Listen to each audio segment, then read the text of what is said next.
अभी financial condition ऐसी चल रही है कि जो वर्ल्ड के बड़े बड़े एसेट मैनेजर्स हैं ना, वो अपने फंड के अंदर लोगों को पूरा विड्रॉल ही नहीं दे पा रहे। इकोनॉमिक कंडीशन भी काफ़ी बुरी चल रही है, साथ में मिडिल ईस्ट की वॉर तो चली रही है।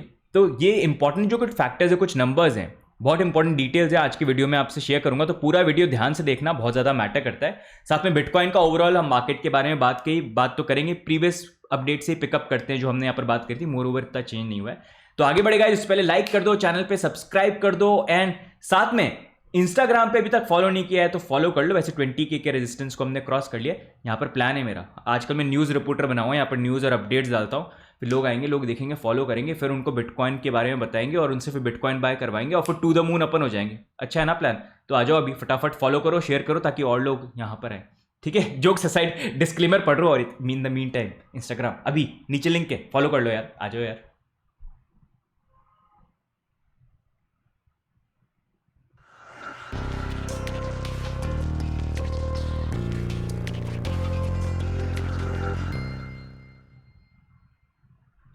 ओके गाइस, तो सबसे पहले हम स्टार्ट करते हैं बिटकॉइन के अपडेट के साथ। वहीं से पिकअप करते हैं जहां पर हमने लास्ट बात करी थी अपडेट में कि मोर ओवर बिटकॉइन की प्राइस के अंदर साइडवेज मूवमेंट एंड थोड़ा लोअर लेवल जो है वो टेस्ट होने अगर होता है तो वो थोड़ा सा बेटर रहेगा।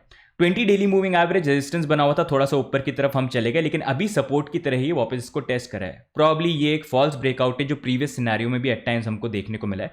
एंड अभी जो यहाँ पर ये पैटर्न पड़ रहा है उसमें मोर ओवर बेटर ये, अभी जैसे अगर बिटकॉइन प्राइस थोड़ा ऊपर मूव करे एंड लोअर लेवल पे हम कम से कम यहाँ पर 2-3 बार टेस्ट करें लेवल्स को। 59 का एरिया आप मान लीजिए, जहां पर हमारा बेसिकली 200 डेली मूविंग एवरेज भी आता है विच इज अराउंड 59, तो 58-59 का आप एरिया मान लीजिए, वहां पर है। एंड RSI वाइज अभी हम ऐसी पोजीशन में हैं कि यहां पर डाइवर्जेंस फॉर्म होने की पॉसिबिलिटी हो सकती है, जो लास्ट टाइम नहीं हुई थी, ब्रेक हो गई थी, आपको याद है ना।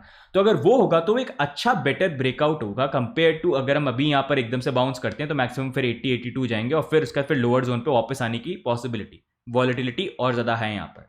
तो इसी अकॉर्डिंग इस सिनेरियो में भी देख रहा हूं। ऐसा आपको क्यों बोल रहा हूं, जैसे मैंने लास्ट टाइम भी आपको बताया था कि सेम सिनेरियो देखो यहां पर भी बन रही थी। प्राइस वाइज हम मूव कर रहे थे, लेकिन प्राइस देखो कैसे मूव कर रही थी, हम ऊपर की तरफ अपवर्ड मूविंग चैनल एक तरह से बन रहा था, जहां पर बेसिकली जो बुलिश डाइवर्जेंस बननी चाहिए थी वो कैंसल आउट ही हो गई हर बार और प्रॉपर तरीके से फॉर्म नहीं हुई। रिजल्ट वॉज प्राइस नीचे गिरी। तो अगर वही चीज यहां पर हुई, अगर हम इस तरह से मूव करने लग गए, इस तरह से मूव करने लग गए, तो सिमिलर सिनेरियो बन सकता है और यहां पर RSI जो है वो ब्रेक हो जाए बेसिकली। तो इसलिए this is something that I am looking at. जो सिनेरियो की मैं बात कर रहा हूँ, एक उसका प्रीवियस एग्जांपल भी आपको शो करता हूँ। बैक इन मार्च 2025 बिटकॉइन की प्राइस देखो नीचे लोअर लेवल पे है, यहाँ पर भी 20 डेली को टेस्ट किया, कई बार ऊपर फेक आउट भी हुआ, लेकिन मोर ओवर हम पहले के जो जोन थे उससे और नीचे गए और नीचे गए, बुलिश डाइवर्जेंस यहाँ पर बनी और फिर ब्रेकआउट आया। सो इसी कारण से अगर ये मूवमेंट होता है वो बेटर रहेगा, लेकिन अगर यहाँ पर ब्रेकआउट हुआ तो 82 मैक्सिमम मान लो आप, वहाँ पर ध्यान रखने की बात हो जाएगी और फिर वहाँ से प्राइस वाइज रिवर्सल के चांसेस हो सकते हैं। तो this is the kind of movement that I am looking at. बाकी अगर हम बात करेंगे फंडिंग रेट, तो वैसे ओवरऑल नॉर्मली यहाँ पर लॉन्ग एंड शॉर्ट का रेशियो करेंगे तो अभी थोड़ा सा यहाँ पर मार्केट बहुत जल्दी चेंज हो रहा है, जैसी प्राइस ऊपर जा रही है नीचे जा रही है, लॉन्ग शॉर्ट चेंज हो रहे हैं, तो इतना अभी मैं इनको नहीं देख रहा हूँ, बट जस्ट कीपिंग एन आई कि जब वो कांस्टेंट एक ही जोन पे ट्रेड करने लग जाए। अभी यहाँ पर ETF इनफ्लो बोलेंगे तो अभी वो बढ़ने यहाँ पर स्टार्ट नहीं हुए। तो मोर ओवर सपोर्ट वाइज जो मैं एरिया देख रहा हूँ अभी ये 59 का है। एंड जैसा मैं बोल रहा हूँ अभी जो ये जोन है ना, मतलब ये तो मैं अभी टेक्निकल ऐसे ट्रेड के हिसाब से बता दिया कि अगर आपको प्लान यहाँ पर करना है मूवमेंट के अकॉर्डिंग कि शॉर्ट टर्म में हम क्या देख रहे हैं, लेकिन अभी जो ये जोन है अगर बिटकॉइन बाय करने, अगर DCA करने, तो बहुत अच्छा एरिया है, क्योंकि हम बॉटम के काफ़ी क्लोज है या फिर बॉटम ऑलरेडी यहाँ पर आ चुका है। तो ये एरिया जो है डेफिनेटली बहुत अच्छा एरिया है यहाँ पर। अगर DCA करना है, सोच रहे हो बिटकॉइन में एंट्री करने के नए हो, तो अच्छा है यहाँ पर डेफिनेटली आप बाय कर सकते हो अगर आप यहाँ पर चाहो, राइट। अब यहीं पर मूविंग ऑन, एक और चीज, एक और एसेट के बारे में बात करूंगा, गोल्ड। एंड मेरे एनालिसिस के अकॉर्डिंग आई फील कि गोल्ड का जो टॉप है वहां पर हम आ चुके हैं, या फिर यहाँ पर मतलब उसके काफी क्लोज है, मतलब गोल्ड का टॉप जो है वो यहाँ पर आ चुका है। एंड प्रोबेबिलिटी है कि अब हमको गोल्ड के अंदर थोड़ा सा करेक्शन जो है वो देखने को मिल सकता है। अब ये ऐसा होता है कि नहीं होता है, वील हैव टू सी, लेकिन जिस तरह का यूफोरिया, जिस तरह की कंडीशन चल रही है उसके अकॉर्डिंग आई फील कि फॉर द शॉर्ट टर्म यहाँ पर जो ये एटलीस्ट जो टॉप है वो यहाँ पर आ चुका है। अब कुछ इंटरेस्टिंग डेवलपमेंट हो रही है, मतलब फाइनेंशियल क्राइसिस जो ऐसी सिचुएशन में अभी नहीं आ जाए, बात तो काफी टाइम से लोग कर रहे हैं, लेकिन अभी कुछ इंटरेस्टिंग फैक्ट्स हो रहे हैं, वो मैं आपसे शेयर करूंगा, इनको बड़े ध्यान से आप देखना। उससे पहले हम करेंगे शिलिंग। सब्सक्राइब नहीं कर रखा तो सब्सक्राइब कर लो if you want to stay updated with the market. I know market थोड़े स्लो है, लेकिन डोंट वरी, जब भी इंपॉर्टेंट होगा we'll come and give you updates. Notification bell इसलिए ऑल कर देना ताकि आप मिस नहीं करो। साथ में टेलीग्राम हवेली ज्वाइन कर लो, यहाँ पर regular updates time to time आते रहते हैं मार्केट में पूरा क्या चल रहा है, तो हवेली का लिंक भी नीचे मिल जाएगा। साथ में if you want to use exchanges तो हमारे पार्टनर एक्सचेंजेस के लिंक नीचे है, आप वहां पर साइन कर सकते हो, you will get benefits plus it will also support us indirectly. Shilling खत्म हो गई अब यहाँ पर हम बात करते हैं क्या इंपॉर्टेंट चीज़ होने वाली। तो अभी कुछ दिनों के अंदर काफ़ी इंपॉर्टेंट चीज़ होंगी। आज वैसे जॉब्स का डेटा जो था वो आने वाला है 11 मार्च को, वेंसडे को यूएस का इन्फ्लेशन नंबर आएगा 6 PM IST, स्क्रीनशॉट ले लेना, वैसे ट्विटर पे पोस्ट किया हुआ है हमने। और 13 मार्च को जीडीपी नंबर्स आएंगे और 18 मार्च को यूएस इंटरेस्ट रेट, मतलब नंबर्स ही नंबर जहां पर आ रहे हैं ये सारे के सारे काफ़ी क्रूशियल है क्योंकि ये आइडिया देते हैं इकोनॉमी में क्या कंडीशन चल रही है। जॉब्स डेटा अगर हम देखेंगे तो काफ़ी बुरे है, जहां पर नेगेटिव 92,000 का ये नंबर अभी आया है। वैसे ये रिवाइज करते रहते हैं तो और लोअर भी यहाँ पर जा सकता है। अगर आप देखेंगे जून से ही बहुत बुरी हालत चल रही है, स्पेशली बिकॉज ऑफ AI, जो जॉब का रिस्क यहाँ पर हो रहा है। काफ़ी लेवल के सेक्टर्स में जो जॉब है, जो स्टाफ चाहिए था उससे कम स्टाफ में AI के थ्रू काम हो रहा है, तो इसका इंपैक्ट डेफिनेटली यहाँ पर देखने को मिल रहा है। इसी से कंसर्न भी बन रहे हैं AI के कारण कहीं एक टेक का या स्टाफिंग का बबल बर्स्ट यहाँ पर नहीं हो जाए। साथ में अनएम्प्लॉयमेंट रेट 4.4% पे चली गई है, उसके नंबर अभी आएंगे आने वाले दिनों में, तो वो भी एक कंसर्निंग का फैक्ट यहाँ पर बन जाता है क्योंकि अनएम्प्लॉयमेंट नंबर जब ऊपर जाते हैं ना वो इंडिकेट करता है रिसेशन या फिर एक कुछ बबल बर्स्ट के हम काफ़ी क्लोज यहाँ पर आ गए हैं। जनवरी में अगर देखेंगे हम इन्फ्लेशन नंबर, क्योंकि इन्फ्लेशन नंबर्स भी यहाँ पर आने वाले हैं, 2.4% थे, तो वील हैव टू सी कि इन्फ्लेशन अब बढ़ता है या कम होता है। वॉर चालू हो गए तो उसके कारण सिचुएशन डेफिनेटली चीज़ें महंगी हो रही, ऑयल भी महंगा यहाँ पर हो रहा है, तो उसका इंपैक्ट आ सकता है। और जीडीपी नंबर जो लास्ट टाइम 1.4% पे आए थे, 2025 में एक बार नेगेटिव आ गए थे, तो अब ये देखना है कि इस बार जीडीपी जो है यूएस की उस पर भी कैसे इंपैक्ट यहाँ पर होता है। And at the end of it interest rate जो 7.5% पे चल रहा है उसको लेके भी एफएमसी अनाउंसमेंट करेंगे। वैसे प्रिडिक्शन ये है कि इंटरेस्ट रेट यहाँ पर अभी कट नहीं होगा, प्रॉब्ली तभी होगा जब एसईसी के चेयर जो है वो चेंज होंगे, जो मई के अंदर पॉसिबिलिटी यहाँ पर है। तो आप देख लेना ये सारी की सारी डेट। 11 मार्च यूएस इन्फ्लेशन नंबर्स आएंगे, ये काफ़ी इंपॉर्टेंट रहेंगे। कितना इन्फ्लेशन है, महंगाई और बढ़ी है कि नहीं बढ़ी है, बढ़ती है तो मार्केट के लिए वो अच्छा नहीं है, मार्केट थोड़े यहाँ पर टैंक कर सकते हैं।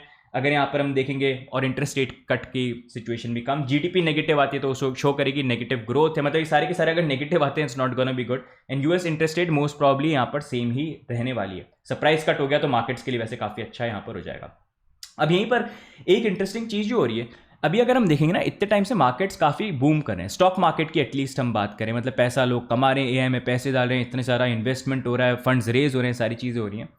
अब यहाँ पर एक इंटरेस्टिंग चीज़ भी हो, लास्ट जो हमारा बबल आया था वो 2008 के अंदर था, जहाँ पर हाउसिंग बबल बन गया था। बैंक जो थे अंधाधुन, मतलब पूरी इकोनॉमी फ्लरिश कर रही थी, लोग बैंक से लोन ले रहे हैं, बैंक्स लोन दे रहे हैं, आगे लेंड कर रहे हैं, और एंड में बबल बर्स्ट हुआ, हाउसिंग बबल एंड बाकी सारे फैक्टर्स। अब वहाँ पर 2008 में बैंक्स ने तो एक चीज़ को लेकर कसम खा ली कि भाई हमको ना यहाँ ध्यान रखना पड़ेगा, ठीक है, क्योंकि बैंक भी क्या करता है, आप जो पैसा रखते हो ना वही पैसा जो है फ्रैक्शनल रिजर्व बैंकिंग का एक टर्म होता है जो पहले वीडियोस में मैंने समझा रखा है कि आपका जो पैसा है उसमें से मैक्सिमम, मतलब कुछ बैंक्स तो 99% जो वो लोन आउट कर देते हैं आगे, कि वो लोन कर सकते हैं और उससे इंटरेस्ट वो कमाते हैं और उसके बदले में थोड़ा सा इंटरेस्ट आपको देते हैं।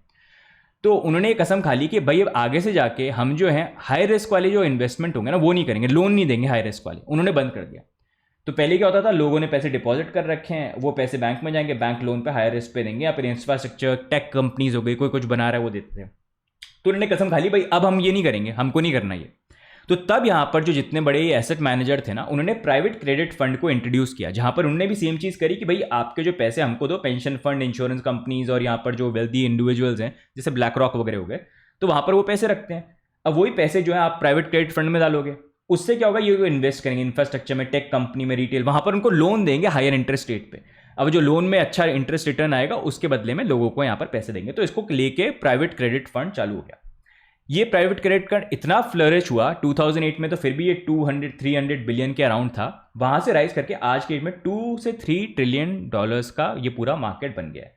और यहीं पर जो है कंसर्न चालू हो गई, जहाँ पर काफ़ी लोग बोल रहे हैं कि प्राइवेट क्रेडिट मार्केट जो है काफ़ी अंडर प्रेशर में है, क्योंकि पॉसिबिलिटी हो सकती है यहाँ पर एक बड़ा कोई, क्योंकि देखो लोन दे रहे हो वो भी रिस्की, उसको सारे बिजनेस अच्छा कर रहे हैं तो बढ़िया, लेकिन अभी देखो सिचुएशन क्या चल रही है, इतनी सारी आईटी कंपनीज में बुरी हालत चल रही है, स्टॉक मार्केट क्रैश कर रहे हैं, बिकॉज एआई आ गया, एआई ने काम करने का तरीका ही चेंज कर दिया।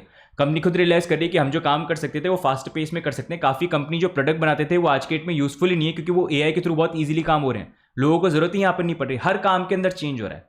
तो उसके कारण ये जो प्राइवेट क्रेडिट का मार्केट है, पहले वायबल था, अच्छा फ्लरिश किया, लेकिन अब शायद रिस्क की पॉसिबिलिटी होती है। अब उसके साइन यहाँ पर कैसे आने चालू है, बात करते हैं ब्लैक रॉक की। सबसे बड़ा एसेट मैनेजर, इनका बिटकॉइन का ETF भी अच्छा परफॉर्म कर रहा है, वो $14 ट्रिलियन मैनेज करते हैं। एक कंपैरिजन के लिए इंडिया की जीडीपी 4 ट्रिलियन के आसपास आप मान लो, उसका 4 गुना से ज़्यादा जो एसेट है ये मैनेज करते हैं। इतना बड़ा है ये फंड। ब्लैक रॉक नाम मतलब चैनल पे तो आप हो तो आपको पता ही होगा, नहीं हो तो आप पता चल जाएगा, राइट। अब इनका क्या करें, इनका बहुत सारा 14 ट्रिलियन है। 14 ट्रिलियन में अलग अलग फंड चला रखे हैं, जैसे ईटीएफ के हैं, म्यूचुअल फंड्स के हैं और प्राइवेट इक्विटी इंफ्रास्ट्रक्चर है। साथ में इनका प्राइवेट क्रेडिट फंड्स हैं, जहाँ पर ही वही चीज़ करते हैं जो मैंने एक्सप्लेन करी ना, लोगों के पैसे जो हैं वो रिस्की लोन्स वगैरह देते हैं लोगों को, कोई बना रहा है कोई कुछ कर रहा है तो वहाँ पर वो उसको इन्वेस्ट करते हैं और उसमें अच्छा इंटरेस्ट कमाते हैं और उसमें प्राइवेट क्रेडिट फंड वालों को देते हैं वापस। तो हुआ क्या कि रिसेंटली इन्होंने कुछ लोन्स दे रखे थे, वहाँ पर इनको कुछ लोन्स राइट ऑफ ही करने पड़ गए। इन्होंने कुछ लोन्स दे रखे थे प्राइवेट क्रेडिट फंड में से लोगों को, बाकी लोगों को, कंपनीज वगैरह को, वो हालत इतनी खराब थी कंपनी की, इनको राइट ऑफ ही करना पड़ गया, लेकिन पैसा तो लोगों का यहाँ पर है। तो उसी से अभी जो रिस्क है जिसके बारे में काफ़ी टाइम से बात हो रही है, उससे लोग थोड़ा पैनिक में आए कि भाई हो क्या रहा है। वो गए यहाँ पर ब्लैक रॉक के पास और उन्होंने 26 बिलियन का पूरा इनका ये फंड है, उन्होंने यहाँ पर रिक्वेस्ट डाल दी कि भाई हमको यहाँ से फंड जो है निकालने, 9.3% जो इस फंड में से वो हमको निकालने, हमको हमारे पैसे वापस चाहिए। ब्लैक रॉक ने बोल दिया नहीं हम नहीं दे सकते, हम यहाँ पर आपको 5% ही दे सकते हैं। उसका रीज़न क्योंकि ये लोन है, लोन दे रखे हैं 5-5, 6-6 साल के, लोगों के पैसे तो ऑलरेडी दे रखे हैं। अब कोई आके एकदम से मांगेगा तो वो पैसे कहाँ से लेके आएंगे, तो वहाँ पर वही हालत हो गई कि यार हम दे नहीं सकते, 5% ऑनर कर सकते हैं, उससे ज़्यादा हम नहीं दे सकते। ये कैप लगा रखी है प्राइवेट क्रेडिट फंड वालों ने, ताकि कभी भी ऐसी कोई चीज़ हो, बैंक रन हो, विड्रॉल रन हो, तो वहाँ पर वो रोका जाए। तो उन्होंने ये कर दिया, तो इससे वरी और बढ़ गई यहाँ पर। साथ में अगर आप देखोगे ब्लैक रॉक तो 26 बिलियन मैनेज करता था, ब्लैक स्टोन जो है वो भी सेम 82 बिलियन मैनेज करता है, सेम काम, क्रेडिट प्राइवेट क्रेडिट फंड।